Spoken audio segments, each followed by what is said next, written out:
Alright, what we're going to do in this section here is we're going to look at adding some layer styles to our text. And if we turn on our official video here, if we have a look at the Doritos text here, as I scrub through, we can see we get this sort of shadow and glow effect going over the top of it. And there's a number of ways we can approach doing this. I'm going to show you using layer styles and also a few other techniques thrown in for you to play with. So let's actually go to that text. There's the Doritos text there, and I'm going to go to the drop down on our timeline. As you can see, we've got our transformation already logged in. That's it moving. We've got the option for opacity, which could be useful for animating whether or not the layer is visible or not, and you can grade that. The third one down is style. So layer styles are actually, you can see this little FX button at the bottom part of our layer panel, and if you click on that, you can see there's a whole lot of layer styles here. So this is where we can put these in, and the other cool thing is we can actually animate what these do. Now there's a couple of provisos to think of this when you're doing it. So you kind of need to future paste this. If you create a layer style and then make it animate or make it change color, for example, and then later on you go back and add another layer style, you kind of need to import that from one position on your timeline to the other. So it gets a little bit complex if you just keep adding before you animate.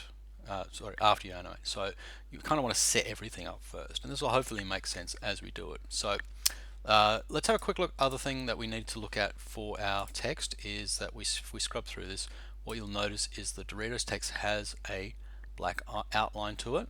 This is called a stroke, and the outside of that as well has a slight red glow to it as well, which is also a stroke, and that is also a layer style. So we've got both, this grey and white and red sort of glow popping through, and we've also got a stroke. So there's essentially pretty much a minimum of about 3 layer styles on there that we could potentially apply in using this technique.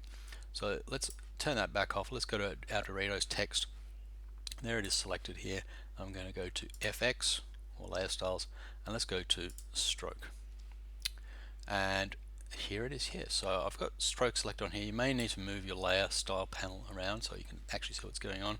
Stroke selected, depending on what your default is, but let's have a look through the stroke structure here. First of all, we've got the size, and this is going to adjust the size of the stroke.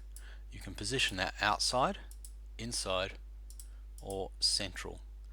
For this, we definitely need it outside, and I'm going to get that size, and you can scrub this down to get the size you want, or you can use the arrows on your keypad, or you can manually type in. I'm going to go for about 2, maybe 3 pixels. Cool thing about this is layer styles is you can adjust them later as well. And I've got this blend mode set to normal, opacity 100%, and color as black. Now if you remember from the actual official one, there's also sort of a red layer style to this as well. And if you look at your layer styles panel, you can see there's a little plus sign next to stroke here. There's also some for inner shadow, color overlay, gradient overlay, and drop shadow. So this means we can actually add a secondary stroke. So you can have multiple outlines to your text or image or whatever it is. So I'm going to click on that, and there it's created a duplicate of that. So it's got the same commands. I'm going to go to the one underneath. I'm going to go to color, and I'm going to change that to sort of a red color for now. And as I said, we can change this. So the size, I'm going to click on that, and let's just pop that out a little bit to maybe 4 pixels or even 5 pixels. Let's see how that works. It's a bit over the top, but what we can do is we can maybe play around with the opacity, so it's going to be slightly transparent, or we can try playing around with some of the blend modes. Now unfortunately, one of the updates that Adobe has done is that our blend modes in our layer panel, you can just slide down them, and it's going to be fairly quick and give you a preview, whereas inside these at the moment you still need to sort of click through to apply them and sort of see how they're going to look. I'm going to go for something probably like overlay. As you can see with the dark, you can it's going to affect variation between how it's affected by the background as well, so it's allowing for that transparency effect. And I might just lower the opacity of that as well, and I might also just change the color of that slightly. I want more of an orangey red, or a bit of a lighter red there, and hit OK, and hit OK. So if we look at our layer panel now, we can see effects is in order, and we've got two different strokes, one on top of the other. So that's kind of working for me. And next thing I want to do is add that little swash of dark and red and white moving over it. Now, I did mention there's a lot of different ways of doing this. I'm going to double click on the effect, or you can go to effects down here, or you can even double click on one of the stroke effects to bring up your layer styles panel. And so I'm just going to cancel out of there because I need to be able to see my text. It does help. So any of those you can click on or go back to your effects panel. And what I'm going to do is I'm going to add a gradient overlay to this. So I'm going to click on gradient overlay, and I think by default it should be normal, and we should see something like that. So blend mode normal to start with, opacity 100% gradient. Now depending on which version of Photoshop you're working with, you may have some of these defaults here. If not, you may need to go to panel, but I'm going to start off with just a black to white gradient. And the cool thing with this is you can always change these as well. So I'm going to show you a quick look at these, so you can get an idea of if you need to adapt them. But basically we've got this gradient. This is showing a gradient from whatever color to whatever color, in this case black to white, and you can actually move these around. If you click on the lower point, you can add a new color point and you can change it like that, for example. And if you click and drag that downwards, it's going to make it disappear. Up the top here we have our opacity, so we can actually select on this, and you'll notice it says 100% opacity. I can actually lower that down, and it's going to make that white layer now invisible, so it's going to be gradual through there. And we can also adjust the variation between these, and there's a few other little things we can do, but let's keep that relatively simple for now. Great. Okay, so let's leave that just as a black to white gradient. Let's hit OK.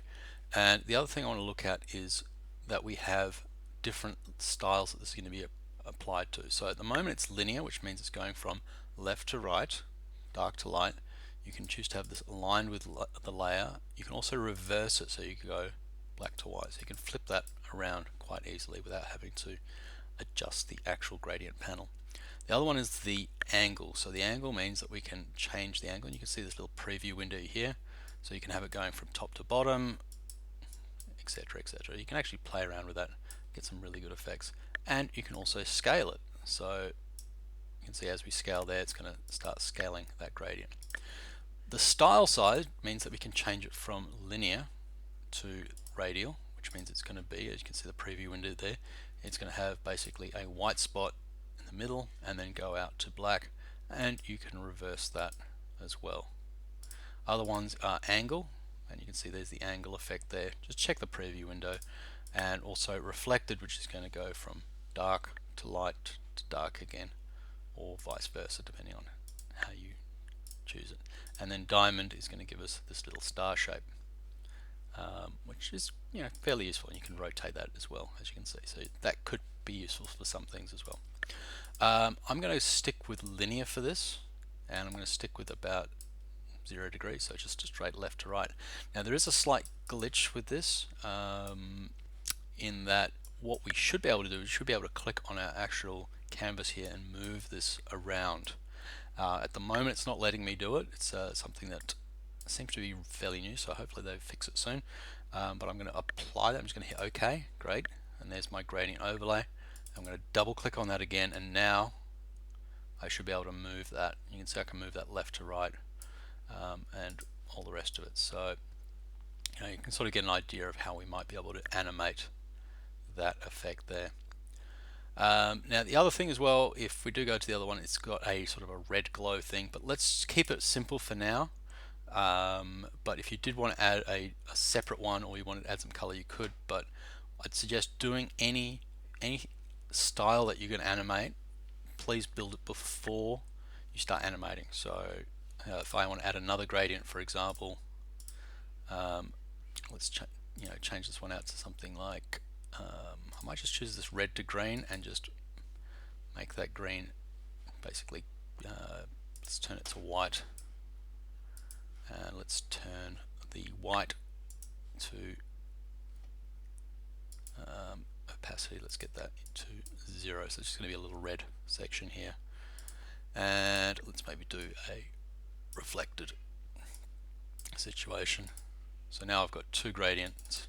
I'm stepping out so I can actually move it, and you can see I can move that red around as well.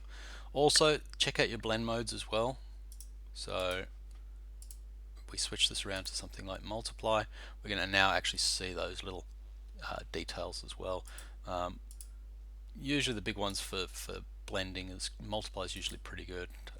Color burn sometimes okay, and overlays depending on whether we're looking for dark or light effects. But in this case, I'm just going to go multiply like so. Maybe just drop the opacity a bit. But you know, this is just a little bit of playing around, and we can get some interesting effects. Cool. So let's jump out of that. I'm going to hit OK for those. Let's turn this red one's a bit oppressive at the moment, so I'm just going to change the blend mode of that as well. Let's do that maybe overlay, or color dodge could be quite interesting. Yeah, color dodge is kind of cool.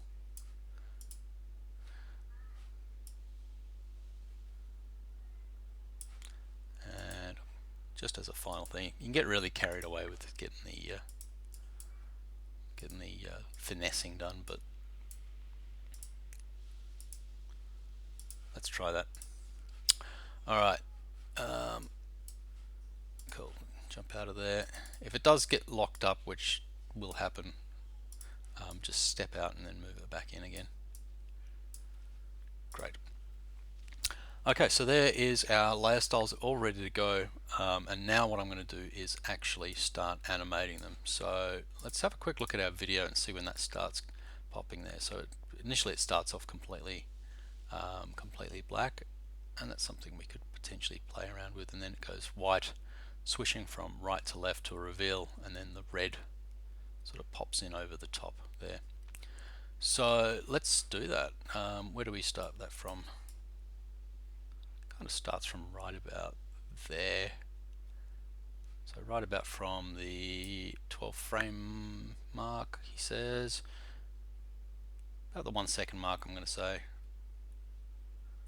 We can probably start it moving in and then shrug that across till roughly about the, say about the 2 seconds. So about from 1 second to 2 seconds, that should be pretty good. So there we go, Doritos text, and let's find our layer style how we want it to start. So let's open that up, go to the gradient, let's move that across. It's going to be pretty dark. I bring that all the way out. I want a little bit of transparency on that, and then activate the layer style. So go, okay, that's where I want it to start at about the 1 second mark. Let's shrug across to the 2 second mark, and I'm going to double click on the gradient overlay again. Let's make sure I'm on the black to white, and I'm just going to move that across. Nice big symbol motion, and hit OK. So that's going to have that moving across. Lovely. Now as that gets towards the end, then I want to start introducing the red gradient. So let's open that up, and let's drop in a blank keyframe right there.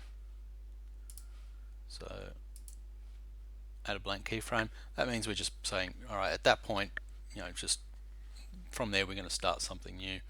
And let's open that up, and I'm going to grab that color, red color overlay one. There it is there. Just sort of shuffle that across as well until it sort of disappears off. Sorry, I've got to move my timeline. Rookie mistake. So let's move my timeline first before we do the animation. Now let's try it. Great. And let's move that across. You can see there it is there. It's just, you know, a little bit of red popping through until the end. And hit OK. And hopefully that should, there we go, we just got that little bit popping through. And it's not exactly the same as the other one, but you know, it's kind of working for us there. And you can kind of see how that works. So you may want to put the same effect for the bold text, and you could kind of just restart and rebuild all that. But the other thing we could potentially do is go and right click on our text here and go copy layer style. If we wanted exactly the same thing, we can go to for the bold, right click and paste layer style, and that's going to add the same effect to the for the bold. Now it's not going to animate it, it's not going to copy the animations over, but it is going to place the same stroke, the same gradients and all the rest of it. So these probably aren't going to work in this case, but if you had a similar sort of thing and you wanted to transfer it over, you could definitely do that. But for this kind of thing, you'd probably need to literally rebuild all of this because the scaling is all different and stuff like that. So I'm going to right click and I'm going to clear layer styles on that one. So they're going to come in and do their own thing. I'm going to need to fix those up as we go. So there it is. There's adding layer styles and animating them, and you can do a whole lot of other things. You can do things like outer glow, which is very effective.